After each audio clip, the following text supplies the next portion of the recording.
The family secret that broke me. I've always felt like the odd one out. I'm 16, the oldest of four, and from the beginning my dad, or Drake as I now call him, treated me differently. He'd light up for my sister and brothers, front row seats at plays, screaming from the sidelines at games, constant surprise trips and gifts. For me? Nothing. He never came to my recitals, never asked about my interests, and if I ever went to him for comfort it was always, "Go talk to your mom." When mom wasn't home it got worse. If he planned something fun with my siblings I was told to find somewhere else to be. I spent my childhood listening to them laugh upstairs while I cried at a friend's house.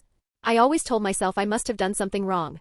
Then, 2 months ago, a relative pulled me aside at a gathering and just blurted it out, "He's not your real dad." I laughed until they showed me the proof. My mom had been seeing 2 guys. When she got pregnant with me she didn't know the father. Drake gave her an ultimatum, him or the other guy. She chose him. When I was born, a DNA test confirmed I wasn't his.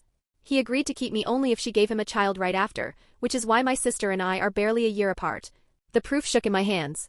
Suddenly, every cold shoulder, every missed recital, every birthday he merely tolerated instead of celebrated, made terrifying sense. A week later, I confronted them.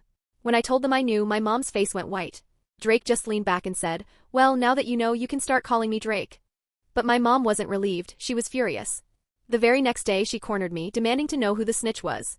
She kept hounding me, morning, noon, and night, even trying to ground me until I confessed. Apparently, multiple relatives had been pressuring her to tell me the truth, and she was desperate to find the traitor.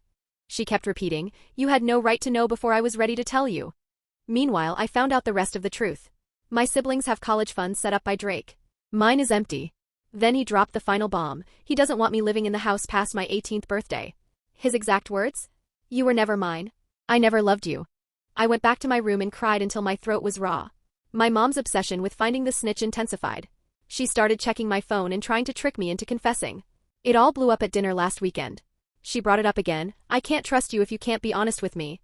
How are we supposed to move forward?" I looked her dead in the eye and said, "You had 16 years to be honest with me. Don't act like I broke your trust when you're the one who kept the secret." Drake snorted like it was funny. My mom's face went crimson and she sent me to my room.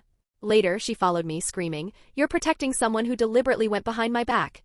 Do you know how messed up that is?" All I hear is, "My secret is more important than your feelings." I'm heartbroken, but at least now I know why I always felt like a ghost in my own home.